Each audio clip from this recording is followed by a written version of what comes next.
The ones who came last, the Galactic Defense Academy at Korreth. Station had seen many strange things in its 400-year history. It had trained warriors from species with 6 arms and soldiers from worlds where the gravity alone would crush a human spine. It had processed cadets who breathed methane, cadets who communicated through color shifts in their skin, and cadets who had never once in their lives known fear because their biology simply didn't allow it, but nothing had. Prepared the academy for humans. Elara Voss was the first to arrive at Korreth's central briefing dome on the morning of intake orientation. She was 22 years old, 5 feet 7 inches tall, and looked by the measure of almost every other species present, completely unremarkable. No armor plating. No visible claws. No sensory organs beyond 2 eyes, 2 ears, and a nose that couldn't detect a predator from more than 40 meters away. She had soft skin that bruised easily, bones that broke under enough pressure, and a core body temperature that dropped dangerously if exposed to cold long enough. She carried a worn pack on her shoulders and a battered field journal under one arm. The journal had belonged to her grandmother, a wildlife ecologist who had spent 40 years working in the most remote biospheres on Earth. The pages were full of cramped handwriting and hand-drawn sketches, tracks, behavior patterns, anatomical observations. Elara had read every page so many times she could recite most of it from memory. She found a seat near the back of the dome and studied the room. There were perhaps 230 cadets packed into the curved amphitheater. She counted for other humans, a broad-shouldered young man named Torres, who had played rugby and joined the academy after a science scholarship fell through. 2 sisters from the Pacific coast of what used to be called New Zealand, and a quiet older man named Brecht, who had spent 15 years as a marine biologist before deciding, at the age of 41, that he wanted to see what else the universe had to offer. 5 humans. Out of 230 cadets, Ilara's team was assembled by the time she reached the corridor. Davon, one of the Sorath, heavy-limbed, slow-speaking, deliberate in everything, gave her a single nod of acknowledgement. Liz, a young Felrati female whose fur was the pale gold of dry grass, looked Elara over with compound lens eyes and said nothing. And then there was Rook, a Thurvat cadet who stood a full head taller than anyone else in the hallway and had the specific expression of someone who had already decided they were going to carry the group. Human, Rook said. By way of greeting, Elara, she said, you have any field survival background? Some Rook made a sound that wasn't quite dismissive, but was close. We'll see. Elara didn't argue. She had learned long ago that the best thing to do with that particular tone was let it play out. People who were convinced you were useless stopped watching you, and that had its own advantages. That night, before the drop, she sat on the observation deck and looked at the planet below. Vardek Prime glowed green and blue and brown in the light of its 2 suns, wrapped in thick cloud cover that spiraled slowly over the poles. Beautiful, enormous, alive in ways that you could feel even from orbit. The way you could feel a forest breathing before you stepped into it. She opened her grandmother's journal to a page near the middle, a sketch of a wolf's paw print. Beside it, in small, careful letters, they learn your smell before they decide what you are. What you smell like is what you are. Elara closed the journal and watched the planet turn. What the jungle teaches the drop shuttle released them into Zone 4 at 0600 local time, and the heat hit Elara like stepping into a greenhouse. The air was wet and dense with the smell of growth. Something green and sharp, and underneath it, something older, darker, like turned soil after rain. The canopy above them was 60 meters up, filtering the dual sunlight into long, diffuse columns. Sounds moved through the jungle in overlapping waves, things calling, things moving. Things existing in ways that had nothing to do with the 4 cadets now standing in a small clearing with their packs and weapons and 7 days ahead of them. We set camp here, Rook said immediately. Too open, Elara said. Rook looked at her. The clearing gives us sightlines. It also gives anything hunting us sightlines. We're the slowest, softest things in this jungle. We want cover, not visibility. She nodded toward the eastern edge of the clearing, where the root systems of 3 massive trees had grown together into a natural wall. They're defensible on 3 sides. Good drainage slope. And there's a sound in that direction. Water moving over rock. Stream nearby. There was a pause. She's right about the water, David said slowly. In his low, grinding voice, Lys had already started moving toward the trees. Rook followed without another word, which Elara counted as progress. Elara was used to being underestimated. She had grown up in the boreal forests of northern Canada, daughter of a woman who tracked wolves for a living and a man who built field hospitals in disaster zones. She had learned, from the time she was old enough to follow her mother through the snow, that survival had less to do with strength and everything to do with attention. With patience, with reading a situation before acting on it. The other cadets were not paying much attention to the humans. Why would they? The Thervok cadets at the front, tall, dense-muscled, with reinforced bone structures visible beneath gray-green skin, were running calibration checks on their combat implants. The Soroth cluster nearby communicated in rapid subsonic pulses that Elara could feel in her teeth. The Felrati from the hunting worlds of the Keth cluster lounged with athletic ease, their retractable claws clicking softly against the metal seats in what she had learned was a nervous habit. Every other species in the room looked in one way or another built for something. Built for war, or built for endurance, or built for the vast mechanical complexity of interstellar engineering. Humans looked built for nothing in particular. The dome went quiet when Instructor Varka walked to the center platform. Varka was Thervok. Old enough that the scars on her face had gone silver against her dark skin, she moved without wasted motion, every step deliberate. It's the way things move when they have spent a long time in places where carelessness gets you killed. She didn't use a microphone. Her voice carried on its own, rolling across the dome like something geological. Welcome to Korreth Station. You are here because your governments, your military councils, or your species governing bodies believe you have potential. Some of you will graduate. Most of you will not. That is not cruelty. That is the reality of what we prepare you for. She let the silence sit for a moment. Your first field exercise begins in 36 hours. You will drop to the surface of Vardek Prime, a Class 4 biosphere with active predator ecosystems in every zone. You will operate in teams of 4. No weapons. No aerial extraction until day 7, unless a medical emergency is declared.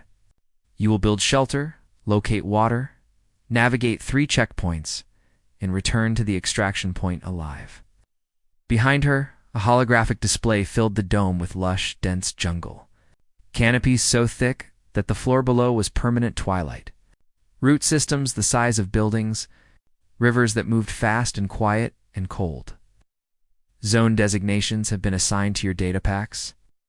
Varka tapped a control, and the map zoomed to the eastern quadrant, washing it red. Zone 9 is restricted. Absolutely no exceptions, no extenuating circumstances, no override codes. If your beacon activates from inside Zone 9, we do not send rescue. We noted in the report, and we continue. The hologram shifted. The thing that appeared on the display was unlike anything Elara had seen in any briefing file. It stood nearly 3 meters at the shoulder, 6-limbed. With a hide that seemed to absorb light rather than reflect it, plates of dark chitin layered over dense musculature, moving with a fluid, terrible grace. Its head was wide and low, set with eyes the color of molten amber. Its 4 limbs ended in a spread of hooked claws, each one longer than a human forearm. This is a Vardek, Varka said. Apex predator. Zone 9 is their primary nesting territory. They are pack hunters, highly territorial, have demonstrated what appears to be coordinated tactical behavior during engagements. In the last 12 years, 23 soldiers from various species have been killed in or near Zone 9. Not one of them was taken by surprise. The Vardek observed each one long enough to make a decision before they struck. They are not mindless. That makes them more dangerous, not less. Elara stared at the footage cycling on the hologram. The Vardek moved through dense undergrowth without a sound. 6 legs working in perfect alternation, its body low and balanced. She watched it move around another Vardek smaller, darker in a wide arc that ended with the smaller one pressing its head under the larger one's chin. She had seen that exact gesture before, in her grandmother's field footage. In wolves, submission and reassurance. A younger animal telling an older one, "I trust you. I am safe with you." Questions. Varka asked. A Felrati cadet in the 3rd row raised his hand. "If we encounter a Vardek outside Zone 9, you run," Varka said flatly. "If you cannot run, you fight. If you cannot fight, you survive it however you can, and hope the medical team arrives before you stop functioning." Any other questions? Silence. Good. Teams are posted to your data packs. Dismissed. Elara's team was assembled by the time she reached the corridor. Davin, one of the Sorath, heavy-limbed, slow-speaking, deliberate in everything, gave her a single nod of acknowledgement. Liz, a young Felrati female whose fur was the pale gold of dry grass, looked Elara over with Compoundland's eyes and said nothing. And then there was Rook, a Thurva cadet who stood a full head taller than anyone else in the hallway and had the specific expression of someone who had already decided they were going to carry the group. "Human," Rook said. "By way of greeting, Elara," she said, "you have any field survival background?" Some Rook made a sound that wasn't quite dismissive, but was close. "We'll see." Elara didn't argue. She had learned long ago that the best thing to do with that particular tone was let it play out. People who were convinced you were useless stopped watching you. And that had its own advantages. That night, before the drop, she sat on the observation deck and looked at the planet below. Vardek Prime glowed green and blue and brown in the light of its 2 suns, wrapped in thick cloud cover that spiraled slowly over the poles. Beautiful, enormous, alive in ways you could feel even from orbit. The way you could feel a forest breathing before you stepped into it. She opened her grandmother's journal to a page near the middle. A sketch of a wolf's paw print. Beside it, in small, careful letters, "They learn your smell before they decide what you are. What you smell like is what you are." Elara closed the journal and watched the planet turn. What the? Jungle teaches the drop shuttle released them into Zone 4 at 0600 local time. And the heat hit Elara like stepping into a greenhouse. The air was wet and dense with the smell of growth, like something green and sharp, and underneath it, something older, darker, like turned soil after rain. The canopy above them was 60 meters up, filtering the dual sunlight into long, diffuse columns. Sounds moved through the jungle in overlapping waves, things calling, things moving.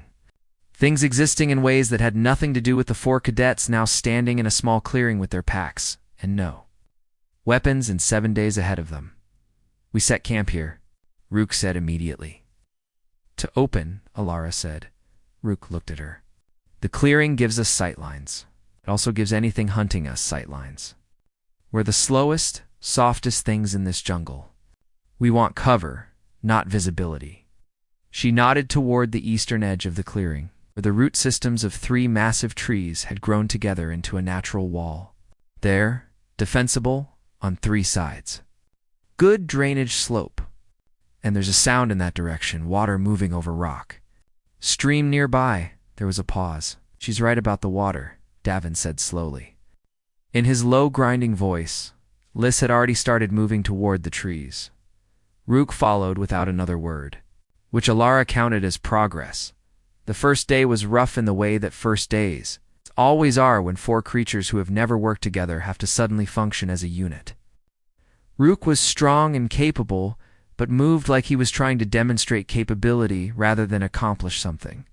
Liz was an exceptional hunter. She could read tracks that Elara couldn't even see, but she communicated in short, clipped observations rather than offering reasoning.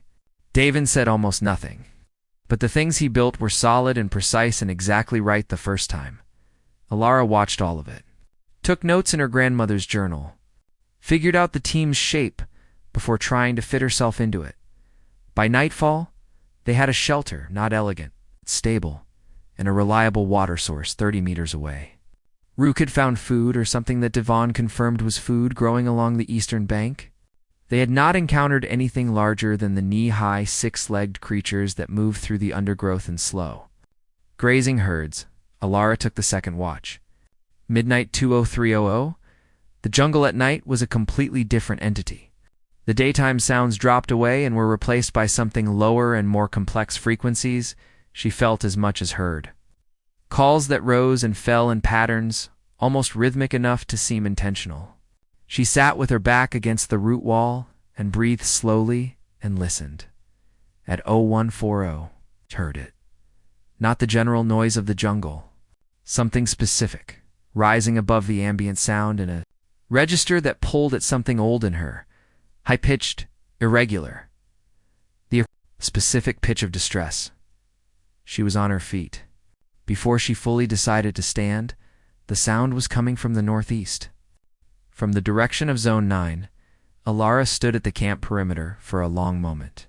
She knew the regulations. She knew what Vardek had said.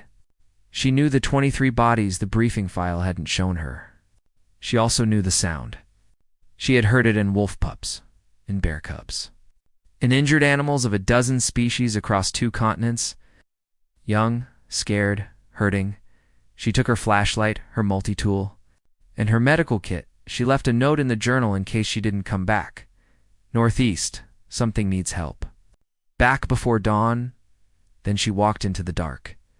The sound led her 30 meters beyond the camp perimeter, then another 20. Then to the edge of a shallow ravine where 3 stones had shifted and partially collapsed onto something beneath them. She crouched and shone her light into the gap. 3 sets of amber eyes looked back at her, Vardek cubs. Not much larger than wolf pups, though the armor plates on their backs were already forming, dark and iridescent in the flashlight beam.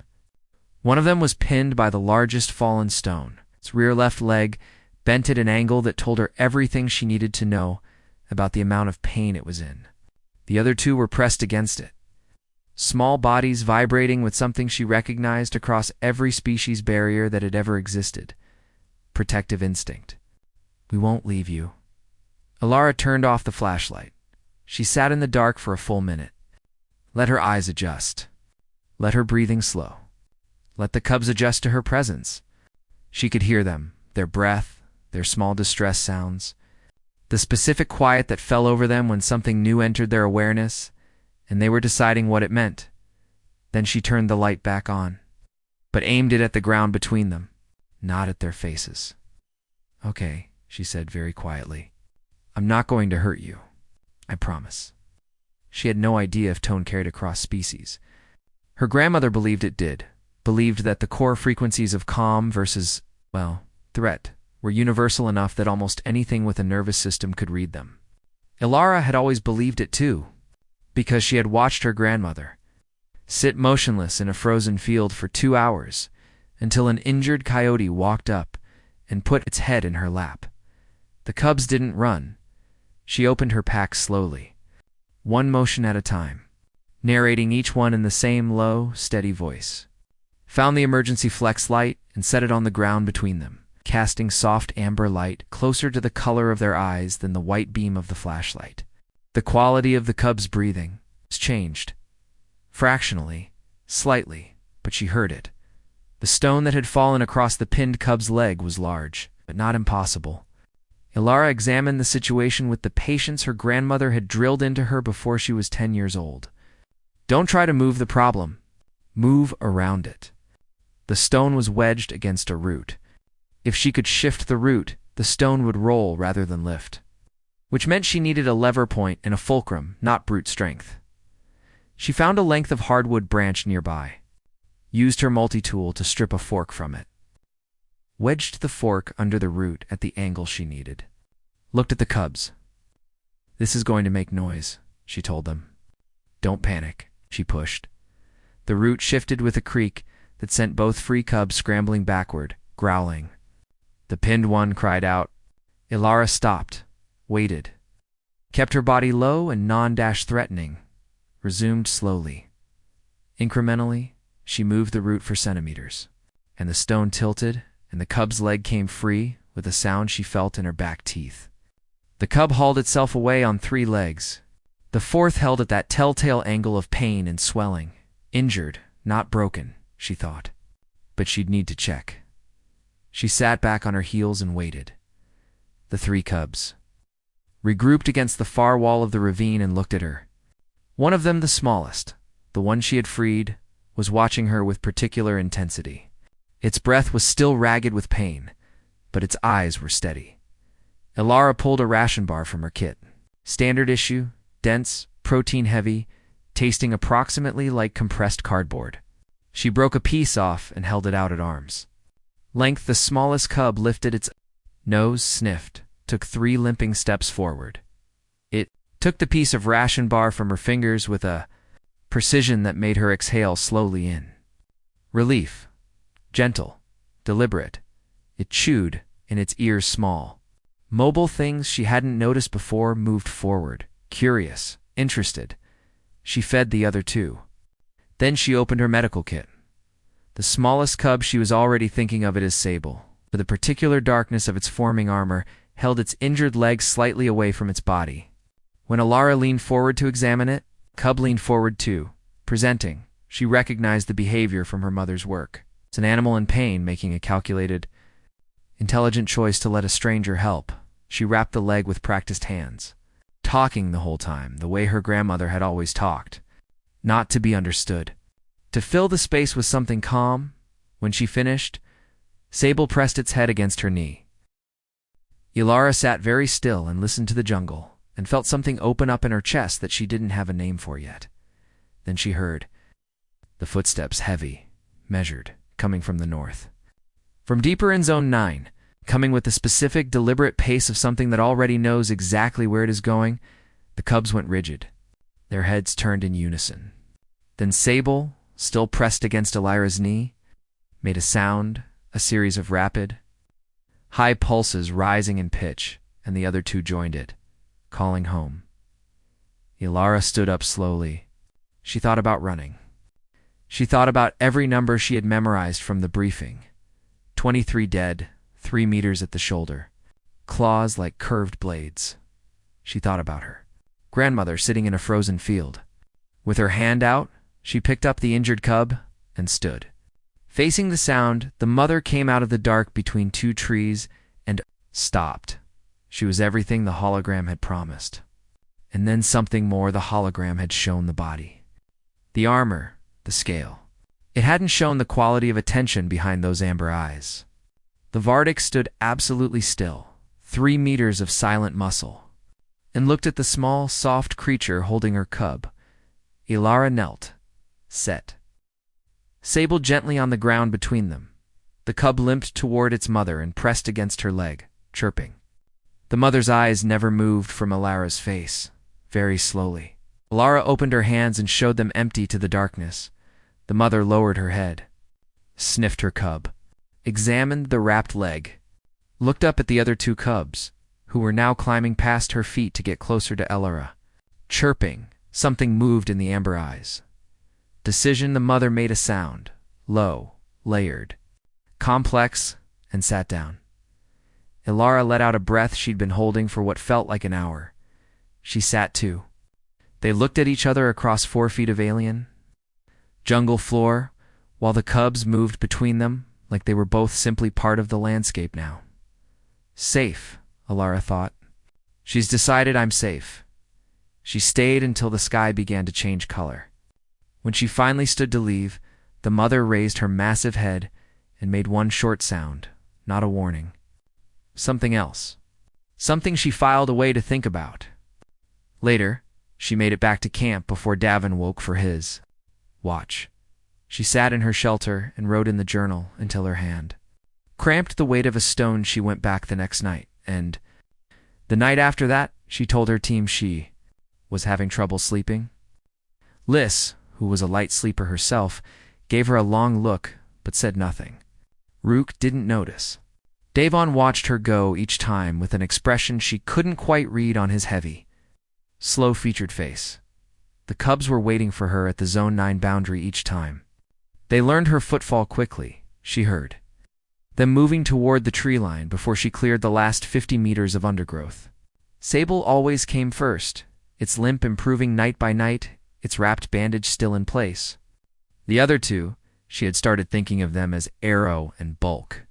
For the forward dart curiosity of the first and the solid, barrel-chested boldness of the second, competed to investigate her pack. The mother was always there. Never at the boundary. Always deeper in the trees, visible in the way that something large and intentional is visible, not hiding. Simply choosing not to be immediately present. On the third night, she brought a gift. Elara was sitting cross-legged on the ground, letting Arrow smell her jacket sleeve. When something heavy dropped from the darkness and landed between her knees, she looked down. A piece of fruit, round, dark purple, still warm, which meant it had been carried in the mother's mouth. Elara looked up. The mother had moved to the edge of the tree line, 15 feet away. Closer than she had come before. Her amber eyes were watching with that same quality of particular calculating attention. Fair exchange, Elara thought. She's feeding me back. She ate the fruit. It tasted like a mango crossed with something she had no reference for, bright and dark at the same time. She held up a piece toward the mother and said, "Thank you." The mother made the low, layered sound again. Different tones woven together. Elara had started recording it on her communicator, a small device. She'd been careful to keep silent and non-illuminating during these visits. She was building a library of sound patterns, matching them to behaviors, beginning to map the edges of something she didn't yet have words for. On the fourth night, Lys was standing behind a tree when Elara arrived. The cubs froze. The mother rose to her feet. Arrow and Bulk positioned themselves between their mother and the new presence. "It's all right," Elara said to both parties. "She's my team. She's safe." She gestured Lys forward slowly. Lys was Felrati, a predator species. Feline enough that the Vardek would read the body language with some accuracy. Elara had thought about this. "Sit down," she said quietly. "Fold your hands so your claws aren't visible. Keep your eyes low. Don't hold direct eye contact." Lys did it without argument, which surprised her. The mother watched Lys for a long time.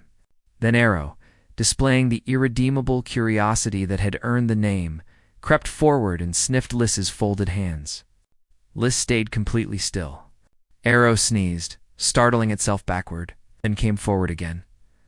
Lys made a very quiet sound in her throat, something between a hum and a purr, completely instinctive. Elara watched the mother's ears shift forward. Recognition. One predator acknowledging another. "My people have a word," Lys said, barely above a whisper, after the cubs had settled around both of them. "Korreth. It means the respect between hunters. The acknowledgement that you are both things that must be survived. I didn't think I would feel Korreth toward something I couldn't understand." "You understand more than you think," Elara said. "You're both reading the same signals." On the fifth night, she brought Torres and Brecht from the other human teams, who had made contact to compare field notes. They came in quietly and followed her protocol exactly, low to the ground, hands visible. Voices calm. Brecht, who had spent 15 years in the ocean with creatures that could have ended him, without effort, sat down in front of the mother and said nothing for 20 minutes. Just breathed. Just existed. The mother approached him eventually. She sniffed his gray-streaked hair. He didn't move. When she walked away, Brecht exhaled slowly and said, "I spent a decade trying to get close to sperm whales. The approach is exactly the same." He looked at Elara, patient, non-threatening. "Let them make every choice about proximity. Don't chase what you want to know. Wait for it to come to you." That's what she said, Elara said. "Who?" "My grandmother. On day 6, at 0340 in the morning." Every communicator in Zone 4 screamed. "All active cadets. This is Korreth Station Command.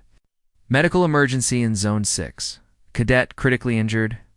Atmospheric interference is preventing aerial extraction for the next 46 hours. Ground tactical team is mobilizing. Fastest ground route passes through Zone 9. Tactical team will deploy in 90 minutes on an eliminated contact protocol with Zone 9 wildlife. All cadets hold position and stay clear of the corridor. Elara was already moving before the message finished. She didn't wake her team. She didn't think through the regulations she was about to violate or the career consequences of being caught in Zone 9 twice in a single field exercise.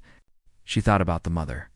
She thought about Sable's leg, healed now but still slightly stiff. She thought about 23 dead soldiers and the pattern of choices that had produced that number. She ran. Liz caught up with her at the Zone 9 boundary, silent as a shadow. No explanation given or asked for. The mother was at the den when they arrived. A wide, shallow cave carved under a massive root system. 3 cubs piled inside in the boneless way of sleeping young things. The mother was awake. She looked at Elara, and something in Elara's movement made her rise immediately. "I know you don't understand me," Elara said, "but I need you to move." She pointed north, away from the tactical team's expected corridor. Made it as clear as she could with gesture and body language. Danger is coming from that direction. We need to go this way. The mother watched her for a moment. Then she made the pack call sound. The specific series of pulses that always brought the cubs to attention, and started walking north before Elara had finished her gesture. Elara blinked. She understood. Not the words. The urgency. The pointing. The direction of Elara's fear. They had covered half the needed distance when everything went wrong. Another, Vardek male came out of the undergrowth ahead of them, massive, battle-scarred, moving with the deliberate calm of something that owns every piece of ground it stands on. His territory. They had walked straight into it. He saw the mother, saw the strange, soft creatures flanking her, and roared. The sound was physical. Elara felt it in her sternum. Liz went low and still beside her, every muscle rigid. The cubs bolted behind their mother, turned to face the male, and roared back with everything she had. The 2 Vardek crashed together. Armor against armor, claws screeching. The brutal economics of dominance display, not killing blows. Not yet. But close enough that Elara held the cubs back with both arms and tried to make herself as small and non-threatening as possible while the earth shook. Then the male stopped. He had seen Sable's leg, still carrying the slight stiffness of a recent injury, the particular way the cub placed its weight unevenly. He had seen the healed rat marks on the fur. He looked at Elara. He looked at the cub pressed against her side. He looked at the mother. The mother made the layered sound. Long, complex. Elara had been recording it for 5 nights, and she still couldn't parse its full meaning, but she watched the male listen. And she watched his posture change as he listened, shifting from aggression toward something that took her a moment to identify. Consideration. The male turned and looked at Elara for a long, measuring moment. Then he turned and walked north, but stopped after 10 paces and looked back. "He's leading us," Liz breathed. "He's offering his territory as shelter," Elara said. Her voice came out steadier than she felt. The mother chirped at her cubs and followed the male. The cubs followed their mother. Sable paused beside Elara, pressed its head briefly and hard against her hip, then ran to catch up. They went deeper into Zone 9 than any human or any soldier of any species had ever gone and come back from. Into the male's den territory. Into the interior of the thing the Academy called an exclusion zone. And they were not walking in as trespassers. They were walking in as guests. Behind them, at the distance of a muffled rumble, the tactical team's vehicles moved through the evacuated corridor. Through an empty den, through Zone 9's edge, and out the other side, they would report no contact. They would count it as favorable conditions. Elara sat inside the perimeter of the male's den and watched the 2 adult Vardek groom the cubs in the pale pre-dawn light. And she thought about what her grandmother had written in the journal's very first page, in the careful handwriting of someone who had learned it and needed to remember it. Ow! The most dangerous thing you'll ever face isn't the animal in front of you. It's your own certainty that you already know what it is. Sable climbed into her lap, all of it that would fit, and made the rumbling sound she now knew meant safe. She put her arms around it and held on. The report that changed everything they extracted on day 7 at noon. Elara. Team finished in the middle of the exercise. Rankings. Adequate. Unremarkable. Rook filed a performance summary that mentioned her marginal physical contribution and reasonable decision-making in water. Sourcing, she read it and filed it away without comment. The injured cadet from Zone 6 was stable in the medical bay. The tactical team had swept Zone 9 without incident. Instructor Varka noted in her operational log that the Vardek population in the eastern corridor appeared to have temporarily relocated, which was statistically unusual, but not without precedent. During high-traffic periods, Elara spent her first 3 days back on the station sleeping and eating and writing. She filled every remaining page of her grandmother's journal and then requested a new field notebook from the Academy's supply office. She wrote in a systematic, methodical way that would have made her grandmother smile. Behavioral observations organized by night. Sound recordings cross-referenced against body language. Detailed anatomical notes on the cub's development. Transcriptions of every interaction. She could remember with as much precision as her memory allowed. She wrote a separate section on the mother. Subject. Displays consistent capacity for contextual reasoning. Beyond pure territorial instinct. Modifies response based on outcome history rather than instinctive threat assessment alone. Evidence of intentional communication to third parties about specific individuals. Appears to have communicated information about Elara's trustworthiness to the adult male during the Zone 9 relocation. This is not learned behavior in the classical conditioning sense. This is social information sharing. She stopped writing and read that. It's a paragraph back. Then she wrote underneath it, they talk about us. They have opinions about us. We have been treating them as a hazard, but they have been treating us as a problem to be solved. And they are better at it than we are. She was still thinking about that when Instructor Varka summoned her to her office on day 4. Varka's office was angular and functional. The walls lined with operational schematics and what appeared to be the preserved claw of something very large mounted in a case behind her desk. She sat behind a black metal desk with her hands flat on the surface and her eyes on Elara, with an expression that had no warmth in it, and also, Elara noticed, no hostility. Sit. Varka said. Elara sat.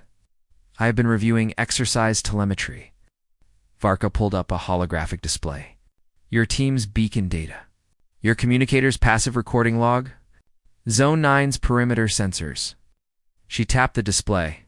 6 individual entries into restricted territory. Thermal signatures, matching Vardek. Multiple. Extended contact. Your heat signature among them on 4 separate occasions. Elara said nothing. The tactical team found a recently vacated den site in Zone 9's eastern corridor the morning of the medical extraction.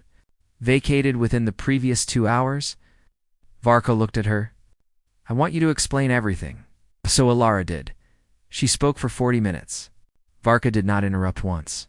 She described the cubs, the trapped leg, the rationing, the medical kit, the wrapped ankle, the mother's slow approach to trust, the nightly visits, the fruit, the sound recordings she had made, the observations she had written, the evacuation, the mail, the pack's extension of territorial shelter to 2 cadets who had demonstrated themselves to be something other than a threat. When she finished, she put the field notebook on the desk.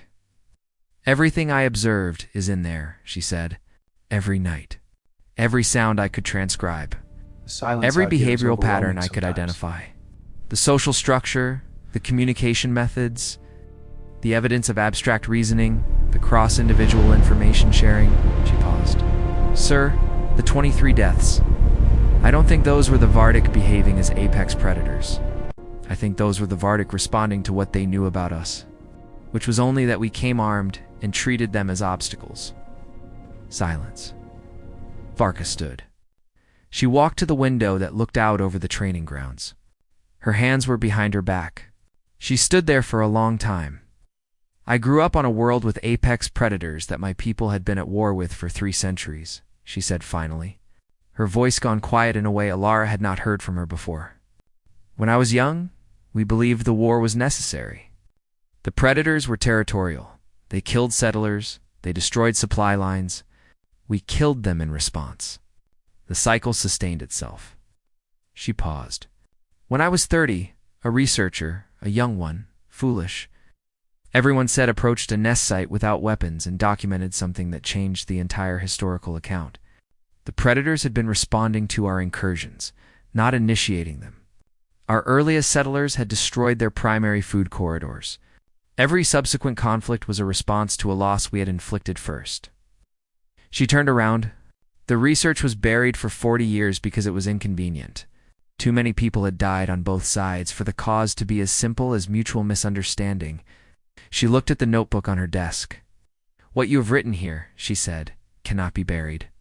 Not if I submit it properly." "What happens if you submit it?" "Vardek reclassification. Zone 9 designation review. Potential diplomatic contact protocols."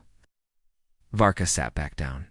In a very complicated conversation between the Academy, Galactic Defense Command, and every government that has ever justified military action in Zone 9 territory, will you submit it? Varka looked at her for a moment. "You violated 6 separate Academy regulations. Zone 9 entry. Unauthorized wildlife contact. Failure to report dangerous animal proximity. Conducting unauthorized research during a graded exercise." She pulled up a file on her display. "I am going to enter each of those violations as mitigated by field intelligence value and exceptional observational conduct." She closed the file. "We are going to write a full formal report. You will include everything in that notebook and everything you told me today. You will be as precise as your grandmother would have wanted." She looked at Elara with that expression that had no warmth in it, but was... Elara now understood something more useful than warmth. Respect. "And then I am going to submit it under my name alongside yours. Because you are a first-year cadet and I have spent 40 years building the kind of credibility that makes people listen to inconvenient things." Elara looked at the notebook on the desk. "What about the Vardek?" She said, "What happens to them while the reports get filed?" "Zone 9 goes under research protection status effective today," Varka said. "I am within my authority to do that without waiting for command. Your cubs will be safe." Something released in Elara's chest that she hadn't realized she'd been holding together. "Write the report, Cadet Voss," Varka said. "Make it something the galaxy can't look away from." Part 5. What Humanity Brought to the Stars. Report took 3 weeks to write. Elara wrote it with the same patience. She had used to sit in a dark jungle and wait for 3 frightened cubs to decide she was safe. She wrote it the way her grandmother had taught her to write field notes precisely. Without embellishment, letting the observed facts carry the weight of the argument because facts, her grandmother had always said, are louder than opinions when you arrange them carefully enough. Varka reviewed every page. She added her own analysis in the margins, 40 years of perspective on predator ecology, interspecies conflict, and the institutional mechanisms by which inconvenient truths get reclassified as acceptable losses. Torres and Brecht contributed supplementary observations. Liz submitted a behavioral analysis from the perspective of a fellow predator species that the xenobiologist would later describe as uniquely clarifying. Davon, who had said almost nothing throughout the entire exercise, turned in a 12-page acoustic analysis of Elara's sound. Recordings that mapped preliminary grammatical structures in the Vardek's layered vocalizations. They hadn't just documented contact. They had documented a language, Galactic. Defense Command's response came 6 weeks after submission. Approved for expanded study, pending verification. Zone 9 reclassification to protected research territory, effective immediately. Vardek redesignated from hostile wildlife classes to potentially sapient indigenous species pending linguistic confirmation. Recommend immediate establishment of long-term locusius observation protocols. Elara read the response 3 times and then put her head down on her desk and sat there for a while. 3 months later, she stood at the Zone 9 boundary again. This time the difference was that she wasn't sneaking. wasn't breaking regulations, wasn't carrying the specific weight of something that would end her career if anyone saw it. She was standing with official authorization and a team of 6 researchers and instructor Vardek. All of them there because a first-year cadet had helped 3 cubs and written down what she saw. They set up camp at the boundary and waited. The protocol Elara had drafted emphasized.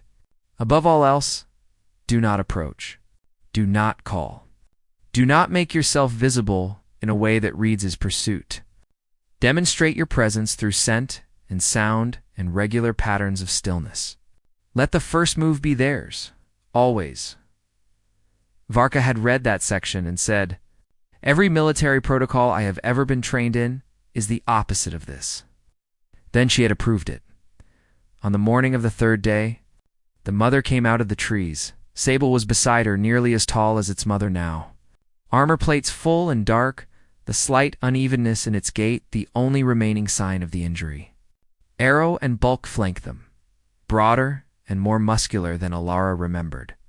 They had grown in the months she'd been away. They recognized her. Immediately, Sable moved straight to her and pressed its head against her chest with enough force to make her take a step back. She put her arms around its neck and held on. The researchers around her went completely silent. The mother approached the team one by one. She sniffed each researcher with patient, particular attention. Vardek, tall, scarred, radiating the specific quality of something that has survived many things, received the longest examination. The mother stood in front of her for a full minute. Then she made the layered sound. Vardek looked at Elara. She said something, Vardek said. She usually does, Elara said. Davin can start parsing it now that he's here. Davin was already recording. The mail arrived on the 4th day, with 2 other adult Vardek and a collection of cubs from what appeared to be 2 additional packs. The mother had told them something.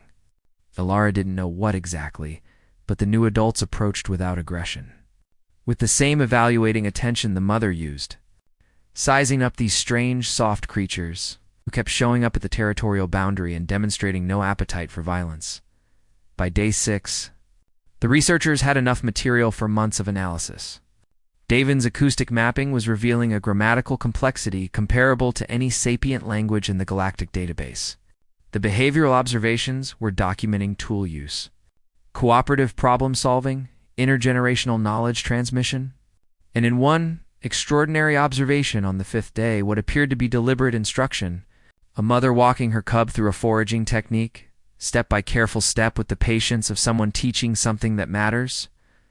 Vardek sent the linguistic data to command with a single cover note.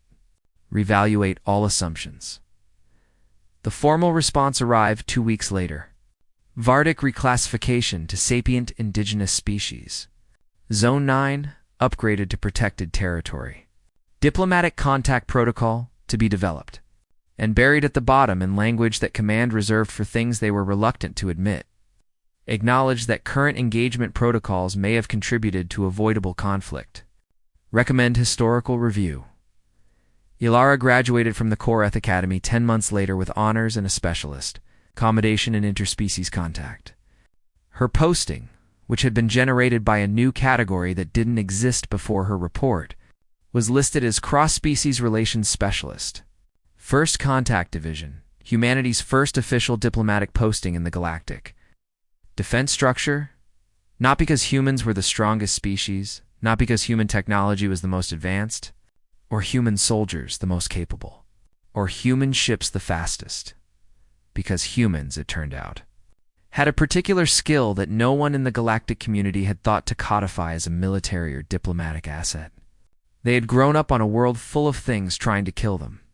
And somewhere in that long history of coexistence, they had developed an instinct that other species, in their power and their certainty, had never needed. They knew how to sit still in the dark with something frightening and wait for it to decide what they were. They knew how to offer an open hand to something with claws. They knew, with a stubbornness that bordered on irrational, that almost everything that looked like a monster was also a mother, a father, a child, a creature with its own reasons, and that the right response to fear was not always force, but sometimes patience. On Elara's last day at Korreth Station, before her new assignment, she visited Zone 9 one final time. She went alone just before dawn and sat at the boundary with the field notebook in her hands. The mother came out of the trees within minutes. Sable was beside her. In the soft pre-dawn light, she could see that Sable was carrying something in its mouth carefully. The way the mother had carried the fruit all those months ago, it set the thing down at Elara's feet and looked up at her. A stone, smooth, round, the deep amber color of Vardek eyes, deliberately chosen, deliberately given. Elara picked it up and held it. 1 year later, the first Vardek linguistic dictionary was published. Davin received the primary academic credit. He included Elara's sound recordings in the appendix and noted, in his careful, slow-worded acknowledgement, that the database had been initiated by someone who had sat in the dark and listened before she tried to speak. 2 years later, 3 Vardek packs had established voluntary contact agreements with research stations in Zone 9. They brought gifts in exchange for medical care. Smooth stones, strange fruits, once a piece of bark carved with markings that turned out to be a simplified map of the territory. Offered, the researchers believed, as an act of trust, they were teaching their cubs that some strangers were safe, and Sable's first litter for cubs, small and dark and bright-eyed, was brought to the research station. Boundary on a morning in early spring and introduced to the humans who lived there. Sable stood beside them and made the sound that Davin's dictionary had. By then, translated with reasonable confidence, "These are my people. They are safe. Remember their smell." Across the galactic community, in the months and years that followed, other species began to look at humans differently. Not with the vague, polite condescension of powerful neighbors tolerating a late arrival, with something closer to curiosity, even awe, because humanity had come to the stars without the best ships, without the oldest history, without the deepest technology. They had come last and smallest and softest, and they had walked into the most dangerous place on the most dangerous planet in the Korreth jurisdiction. And they had made friends, not by overpowering what was there. By understanding it, the Vardek had not been conquered. The Vardek had not been appeased. The Vardek had been seen recognized on their own terms, as intelligent beings with their own reasons for everything they had ever done, and in return, they had chosen to extend the only thing that matters in any language: trust. That was what humanity brought to the galaxy, not conquest, not dominance, just the patient, radical, world-changing belief that anything worth fearing is also worth trying to understand, and the stubborn refusal to stop trying until it worked. Guys, I want to take just 1 minute before we end, because this story means something to me personally. We live in a world that tells us strength means power. It means weapons, technology, domination, the biggest wins. But this entire story, this whole journey, came down to one person who did one simple thing. She stopped, she listened, she helped, with no guarantee it would work, no backup plan, no reward waiting at the end. And that one choice, to treat a dangerous, terrifying creature as something worth understanding, changed everything. Not just for her entire species' place in the galaxy. I think that's the most human thing there is. Not that we're the strongest, not that we're the smartest, but that we stubbornly, impossibly keep believing that everything scary is also worth trying to understand. If that kind of storytelling speaks to you, please hit subscribe right now and turn on the bell icon so you never miss a story. And if this one moved you even a little, a like takes 2 seconds and it genuinely helps this channel reach more people who need to hear these stories. Thank you for watching. I'll see you in the next one.